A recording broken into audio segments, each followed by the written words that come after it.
Hey there, everyone. Meteorologist Ryan Weekman here for our midsummer Sunday night weather hangout. Thank you very much for joining us. If you're watching live on the Google Plus Hangout or the YouTube page, or for those of you that are watching after the fact, which I suspect many of you are with how nice the weather is for this Sunday night, thank you very much for tuning in. We've got a lot of great questions to get to. Last week, we were a little thin on the question segment. This week, we have somewhere in the neighborhood of 7, 8, 9 questions to get to, so we have a lot to talk about.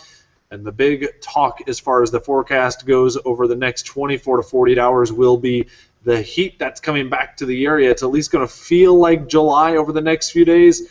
That doesn't necessarily mean that the heat's going to be hanging out. For those of you that are here for the Sunday Night Weather Hangout for the first time, this is kind of a time where we can roll up our sleeves, get a little nerdy. I can't necessarily talk in great detail when I only have 2 to 3 minutes on air during the newscasts about the nuances and some of the behind-the-scenes things for the forecast. But this platform here on Google Plus, and if you're watching on the YouTube stream, is perfect for me to get into more detail and kind of expand our knowledge as far as the weather goes, whether it's during the current forecast, why things look like they're going to be warmer or cooler than normal. Albeit the case, we have both things, warmer and colder, to talk about in the forecast. Or maybe you want to talk about severe weather. You've always had a question, maybe some of those wives' tales that you've heard. This is the perfect platform for us to answer them on a weekly basis, and we've got a lot of great questions to get to from Janessa, Ed, Jeff, Doug, Sarah, Nancy. We've got all sorts of questions to answer here, so thank you guys very much for submitting those. You can do it before the fact on Facebook and Twitter if you follow me. In fact, you can see my Twitter handle right down there. On Facebook, you just search Meteorologist Ryan Weekman. You're bound to bump into me on Facebook. And for those of you that are watching on the Google Plus stream live, you can always ask the questions live on the comment section during the live hangout, and I can answer those questions in real time too. So that's kind of the coolest way with Google Plus to get those questions asked. So for all of you that are hanging out right now and you want to see what we're talking about as far as the forecast, yeah, I'm sure many of you have the Storm Track weather app on your smartphone. I'm sure most of you do, as you should. If you don't, go get it in the Storm Track weather app in the Apple iStore or on your Android devices as well. That shows you the 7 to 10 day forecast. I'm going to kind of talk a little bit about why we came up with some of the numbers that we do and why it looks like things are looking warm over the next, let's say, 2 to 3 days, especially for us here. So let's dive right into this. We're going to do what we always do. We're going to turn the screen around for you. I'm going to show you what we're looking at here in the Storm Track Weather Center. This is on my computer screen right now, and this is the radar scene across the entire nation. Now, the midsection of the country, you'll notice a lot of these circles. They kind of get bigger and smaller. All it is the radar that's picking up ground clutter, the trees, the birds, the buildings, the traffic, sometimes even trains. The radar is sensitive enough if the atmosphere is just right to pick up that. So all these little circles are nothing to be concerned with. There's not any rain across the midsection of the country. Really, it's a very quiet evening on radar. There's some rain in northern Nevada and up there into central California. Hopefully some of that's hitting the ground. They certainly could use some rain. I'm sure this won't be enough to really put a big dent in their rainfall woes over there in California, but they could use it. And your typical late afternoon showers and thunderstorms you see down into Florida, always happening down there in the summer thanks to the sea breeze that develops for us. So pretty quiet right now. And over the next 48 hours or so, things do look pretty quiet. Seeing our next first sign, should we say instead of next, our first sign of our next system that'll be coming in by the time we get towards Wednesday. It's all the way up here into Montana, but it's going to be very slow in getting here. I always have the habit of showing you guys this. Again, the whole point of these Sunday Night Weather Hangouts is to show you things that I can't show you on TV, or I don't have enough time typically to show you on TV. This is the water vapor loop, and all it is showing you the water vapor that's in the atmosphere. Anywhere you see this orange and red, it's very dry. Anywhere you see this red and this blue, it's very moist. And typically these are thunderstorms. Remember that rain we were looking at in California and then down towards Florida as well? So you can kind of get an idea of how it shows moisture in the atmosphere. Here across the Great Lakes, there's not a whole lot really going on. A few little thunderstorms across northern Minnesota trying to develop. But again, our next big system right there now pushing into Seattle. It's going to break down this ridge, though, that's across the west coast, and that's really been the key player over the last few months, all the way back from the winter, that west coast ridge has really been in place. That's what's causing the drought conditions in California. That's what's causing the heat in the desert southwest, or expanding heat in the desert southwest, and why we've been relatively cool so far this year. That ridge of high pressure that's been in place, and I'll go back to that water vapor map so you can see it, but the western United States has a block on it, essentially. Think about that. So the energy, or the atmosphere, as it flows around the globe, it comes into the west coast, and instead of going through that ridge, through that area of high pressure, it can't do that. It goes up through the Yukon, through Canada, and then back down. And we're sitting here in the Great Lakes, and we've been, for the most part, on that northwest flow. So there's cooler air, or cooler chances for air to continue to move on in. That's why this winter was cold. That's why we've had stretches, especially over the last week, of cool weather here in the Great Lakes. And that's also why I expect that to continue for the better part of maybe not the next few days, but if you look in the extended range, more days than not over the next 2 to 3 weeks will be below average. And right now, average is around 84 to 85 degrees. We've pretty much reached our peak here in mid-July. That average is going to start stepping back a little bit for us. So when we talk about cooler than average, I think once we make the turn into the last few days of July into early August, we're probably only talking highs in the 70s becoming very common for us. So keep that in mind, okay?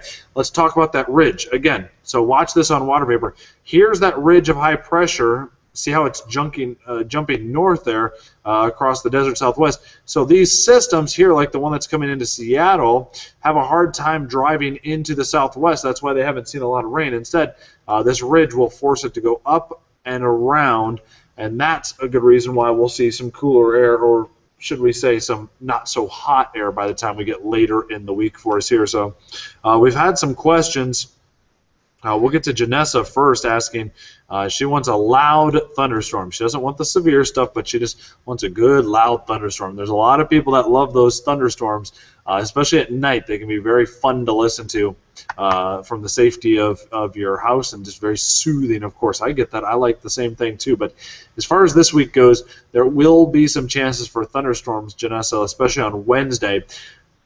It just doesn't look like we're going to see widespread, long-lasting, multiple rounds of thunderstorms to really enjoy. There's definitely the potential that you might see a scattered shower, but it just doesn't look all that likely. And I know a lot of those farmers could use a good soaking day of rain, like a half to an inch of rain, nice, slow, soak it in all through the night as well. But I just don't see that one happening for us either. As we go over the next week, it's really going to be a lot more scattered type of rain showers for us here. So let's switch things back over to the screen here. Again, very quiet for us. Let's take a look at the weather model. This is the NAM forecast model, so a little bit of a short-term forecast model as far as most models are concerned. And this is over the next 84 hours for you, just to show you kind of what's going on in the weather business. Most of the activity will be across the northern United States. You see this? Look at this thunderstorm complex. Janessa, if you want to talk about thunderstorms, Bismarck might be a good place to go here for these thunderstorms as you get into Monday. But you notice how dry things are across the southern Great Lakes. Things are going to be very warm for us there Monday into Tuesday. And you notice, look at that thunderstorm complex that tries to develop in Wisconsin and move towards Chicago. There's going to be a cap in place over the southern Great Lakes, and that will effectively kill any of that rain that tries to develop on Tuesday. But that breaks down by the time we get into Wednesday, and the timing of this cold front that's going to come through early Wednesday is not going to be very favorable for severe thunderstorms, at least the way it looks right now. It looks like that cold front, the most significant lift with that cold front, is going to come through during Wednesday morning, when we don't have a lot of heating in place for those stronger updrafts, for those stronger thunderstorms. So any potential for severe weather looks pretty low for this week for us here. And you'd like to see that cold front come through in the afternoon too, because it could also develop some heavier rain showers as well. So there's still some potential. This is on Wednesday, you see, but the focus, again, will be central and southern Ohio, as it's been many times for this year. As far as severe weather goes, I'm just on the SPC, the storm prediction page. This is out of Norman, Oklahoma. It's just a good way to glance and see what things we're looking at. Remember that thunderstorm complex we're looking at across North and South Dakota and Wisconsin and Minnesota? They have a moderate risk for severe weather out there for tomorrow, but you'll notice our area completely void of the green shade, which means we're even out of the potential for thunderstorms. And then the highest risk for severe weather on Tuesday, look at that, west of the area again. So that cap that'll be in place, that'll effectively suppress any thunderstorms. Even though things are looking like they'll get into the 90s on Tuesday, any severe weather doesn't look all that likely for us here. So let's show you that one real quick. I'm trying to get these questions in order for us so we can make this the most chronological, make the most sense for us. But here's the 7-day forecast. Again, if you have the Storm Trek weather app, if you watch the 6 o'clock news, you already saw this, but look at that, Wednesday, 40% chance of rain. Again, it's possible you'll see some rain showers, especially if you live south of Toledo, Findlay, Lima, Tiffin, Bucyrus, down towards Mansfield, especially Wapakoneta, Columbus, down towards Dayton and Cincinnati. But here in Toledo, it'll be a very scattered or isolated chance for a thunderstorm there. Look at that high on Tuesday into the 90s. But after that, we go 85 on Wednesday, and it'll be a struggle to get up to 85. We'll probably be, let's say in the low 80s on Wednesday with some scattered showers there. Thursday into Friday, there's some more sunshine that'll work in, and then Saturday and Sunday, as another trough moves through, another piece of energy that goes up north into Canada and then dives back south. When that comes back in, Sunday or Saturday into Sunday, that'll bring a renewed chance for rain showers. And then I think next week we're going to have to start putting some 70s, or at least contemplating putting some 70s back into the forecast, especially as we get closer towards August for us there. Things are looking cooler for us there. So just something to keep in mind for us as we go over the next few days. So here we go with some questions. So Janessa, we got your question. Ed wants to know, what does the rest of the summer look like as far as temperatures are concerned? Ed, I have to think, we've been talking about this. You can go back and watch on the YouTube page. You can go and watch some of the late spring or mid-spring ones of these Sunday night weather hangouts. I was telling you, I think we're going to stay a little bit below average for this summer, just because of how cool that the Great Lakes are and because of that flow northwest side of Canada. And I don't see any reason why that won't continue. It looks like Monday and Tuesday this week will be hot, especially on Tuesday, highs in the 90s. But the overall impression for the rest of the summer, I have to think, is that we will be cooler than average. And I don't make predictions about seasons ahead as far as now we're in the middle of summer going all the way to winter. That's a pretty big jump ahead. But I have to think, if this pattern doesn't break down at all, we're going to be heading towards some very cool temperatures very early for this year. We could be seeing some frosts earlier than we've ever seen before, or maybe not ever seen before, but that we haven't seen in a number of years for us, potentially even going back to the 70s as far as early frosts are concerned. So that's something that we're going to be watching out for. If the pattern does not break down, it will be cooler earlier than maybe what we're typically used to here across northwest Ohio and southeast Michigan. So Ed, there certainly will still be warm days out there, but as far as prolonged heat waves, I just don't see a solid reason why we're going to see that right now for us. How about this one? That kind of answers Nancy's question too. Milder than normal winter. I don't think that will be the case necessarily. I think we're going to have plenty of cold for this winter, Nancy, but it's very difficult to predict 180 days out. We're in summer now. To predict all the way to winter is very difficult. There's no correlation between what the summer is doing right now and what the winter is going to do as far as, well, it's a really cool summer, that means it's going to be a hot winter, or it's because think about it, if that was the case, we had a really cold winter, this should be a really hot summer then, right?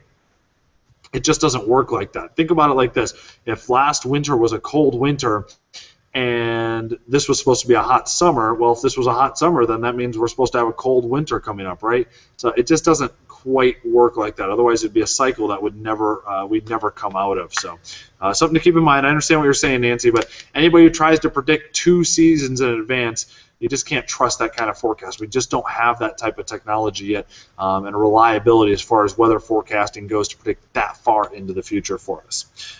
Here's a personal forecast for you, Jeff, asking about the Indy 500 forecast upcoming on Sunday. I have to think, Jeff, there's at least a chance for some scattered showers down there. I don't want to rain on the parade, so to speak, no pun intended. But down there, down in Indianapolis, Jeff, I have to think Indianapolis Motor Speedway at least has a chance right now for some rain on Sunday. So we'll keep our fingers crossed and hope we can keep away any of the heaviest of the rain showers for us. Doug posed a question for us, and this is a really good time to talk about this. In our Sunday Night Weather Hangouts, if you're new to these, you don't have to ask a question that's just pertaining to the forecast over the next few days. We can go into the future and we can talk way off into the future like we did with Nancy, or we can talk about sidebar-related questions, but still weather questions. And Doug asked this question on Facebook. I didn't get a chance to answer this last week, so I wanted to get back and answer this. And Doug asked, what role do wind turbines or wind mills, wind turbines, however you want to pronounce it, what role do they have in the forecast? Can they affect the weather? And Doug, the simple answer is no, they don't affect the weather out there. I know it seems like there's a lot of them, but the one thing you also have to keep in mind when you're dealing with these wind turbines, when you see them spinning around and around, it looks like they're the ones that are generating the wind. But you have to think the weather is what's actually affecting the wind turbine. All right? So that thing only goes around simply because the wind is hitting it. Those things are too small, the wind turbines. I know they seem huge to us, but as far as a grand scale of weather, they're too small and they're too innumerous, so there's not enough of them to affect the weather. Maybe on a very meso-beta scale, I'm talking on the scale of perhaps a few feet, there's the potential for some wind and some airflow to be changed, but over a couple hundred yards and over a mile, that would completely be negated, and the airflow would return back to its normal path. Think about all the houses in a city. Think about all the skyscrapers in big cities. Those don't affect the weather, and those are a much bigger impact to the general wind flow than what a wind turbine would be. So hopefully that answers your question. Those things are only a couple hundred feet tall. Storms and just general weather, the atmosphere goes up tens of thousands of feet, tens of miles. So those wind turbines, they seem big to us, but they don't play a big role as far as the forecast goes. So Doug, I hope that answers your question. Sarah, always good for a good question here. We'll wrap up this Sunday Night Weather Hangout with this question. Sarah was asking, what in the world causes thunder snow? How can we get thunder in the middle of winter? And Sarah, that's a very good question. Of course, it's very rare for us to see that. The big reason why, think about this. Heat rises. We're going to get back to the very basics of weather. Heat rises. In the summer, there's more heat. It's warmer. So that warm air can rise more quickly. There's more energy in the atmosphere, especially when there's some cool air aloft and it warms up at the surface because of the sun. That warm air can rise very quickly. That's what causes those violent thunderstorms. That violent upward motion causes rain particles, cloud particles, causes hail particles to go up in the storm, while rain, cloud, and hail particles are also going down in the storm. And it's those parts where we see collisions. Again, lightning isn't a perfect science yet. There's still a lot of theory out there, but we think a lot of times is where the collision is happening, they build up a lot of static electricity. Think about when you rub your feet on the carpet and you build up that static electric charge. Well, that's what causes that spark sometimes. Well, that's the same theory with lightning. So it happens a lot in the summer. It doesn't happen so much in the winter because there's not enough heat, or there's not as much heat typically, and it takes a very strong storm system, not just the heat and the upward motion, but it takes a very strong storm system to cause those upward motions for thunder snow. And when that happens, you can get some very fast snow rates. So Sarah, hopefully that answers your question. It just goes back to the heat and how fast the air can move upward during the summer months versus the winter months for us. So that's the way things are shaping up for us. Thank you guys very much. That was a great group of questions we had here. We had 6 questions here. I think we even have a 7th that I tried to sidebar answer in there for us. So you guys did a great job this week for our Sunday Night Weather Hangout. This will be for July 20th, 2014. Of course, we're doing this every Sunday night at 8:30. It gives us a great chance to answer some questions from you guys. And you know, the whole idea behind this was to to give you guys a chance to ask questions about the forecast and any other questions that you guys may have about the weather. And also, if there is a big weather event coming up, it gives us a platform to talk a little more in depth about that too. But over the last few months, it's been very quiet for us. So maybe these Sunday night weather hangouts are jinxing the weather in a good way, and we're keeping all the big storms away. Ever since we've had these hangouts, we haven't had a real big storm except for one winter storm, I believe it was in March. So maybe we're doing something right here, right? So all of you that are watching, you're helping out.